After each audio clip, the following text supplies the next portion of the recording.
এবার আল্লাহর দোস্ত, আল্লাহর খলিল, আল্লাহর পয়গাম্বরকে নমরুদ আল্লাহর দুশমন আগুনে ফালায়।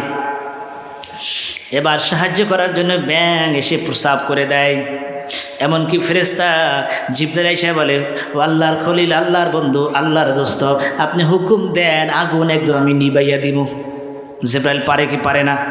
ক্ষমতা আছে কি নাই? হযরত ইব্রাহিম আলাইহিস সালাম চুপচাপ, কিছুই বলেন না, কিছুই আওয়াজ দেয় না। এবার অপেক্ষা আছে।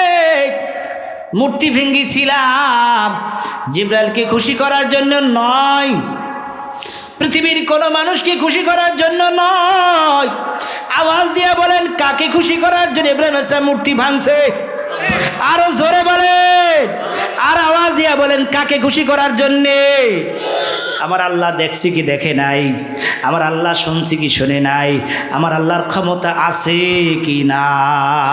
জোরে জোরে আছে কি না? এবার নমরুদ হযরত ইব্রাহিম আলাইহিস সালামকে হাতে পায়ে বাঁধিয়ে আগুনের ভিতরে ফেলে, এমনকি ইব্রাহিম আলাইহিস সালামের বাবা তাকে সাহায্য করে আগুনে ফেলানোর জন্যে। এই দেখি হযরত ইব্রাহিম আলাইহিস সালাম চোখের পানি ছেড়ে দিয়ে বলে, মালিক আল্লাহ, আমার জন্মদাতা বাবাও আমার দুশমন, সে আমাকে আগুনে ফেলাবার সহযোগিতা করে। বিপদের সময় বাবা সে সন্তানকে বাঁচাইবার চেষ্টা করে গো আল্লাহ।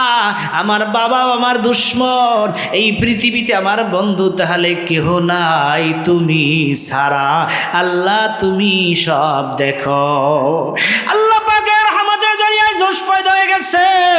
আল্লাহ পাক সরাসরি আগুনকে নির্দেশ দিলেন, ইয়া নারু কুনি বারদান ওয়া সালামান আলা ইব্রাহিম।